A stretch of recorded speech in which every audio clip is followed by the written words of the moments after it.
Ce balai de pirogues revenant de pêche se poursuit depuis ce matin sur cette partie sud de la presqu'île du Cap-Vert. Nous sommes à Yen, un village traditionnel de pêcheurs. Derrière ces belles vues et la tranquillité de ces rues exiguës se cache un danger écologique. Entre inquiétudes et interrogations, la jeune génération semble perdre espoir. L'espoir de sauver ce qui reste de leur terre. Comme vous le voyez, chaque année, les dunes sont agressées et la mer s'empare de nos habitations. Les effondrements surviennent généralement en période d'hivernage. Peu récemment d'ailleurs, beaucoup de maisons ont cédé face à l'intensité des vagues.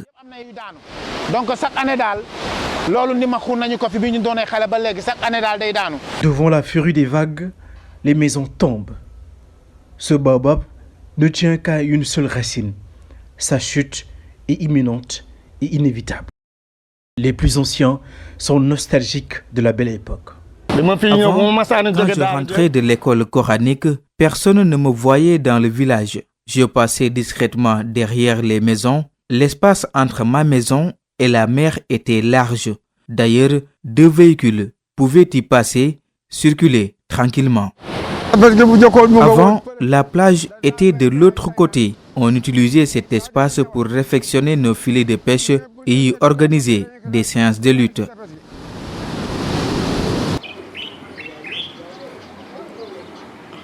Depuis quelques années, des initiatives citoyennes pour renforcer la résilience de cette zone face au changement climatique se multiplient à travers des actions de reboisement. Des efforts insuffisants, voire insignifiants face à la gravité de la situation. Le domicile de l'imam Ratib de Yen n'est pas loin de s'effondrer. Les occupants sont, pour des raisons de sécurité, obligés de quitter les lieux. Voyez-vous, durant les années, ma famille et moi avons supporté les fortes vagues de la mer sans solution. Aujourd'hui, la coupe est pleine. Nous avons pris la décision de quitter notre maison. Actuellement, sous la menace d'effondrement, les lits sont déjà démontés. Reste juste à les acheminer vers une maison que nous allons occuper provisoirement. Ici à Yen, une grande partie des maisons face à la mer sont vendues à des vil prix, à des étrangers et à d'autres Sénégalais de la haute bourgeoisie. Certaines maisons inhabitées et en ruine sont pour des pêcheurs une entrave au bon déroulement de leurs activités. Il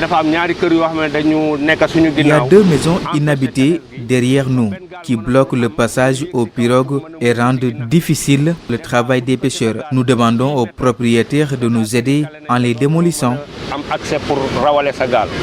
Les rencontres et sollicitations auprès d'une des propriétaires de ces maisons sont jusqu'ici sans suite favorable. L'une des maisons appartient à Aminata Niane, ancienne directrice générale de l'APIX. Nous l'avons interpellée plus d'une fois et sollicité d'elle l'autorisation de démolir cette maison en ruine. Des demandes qui sont jusqu'ici sans succès.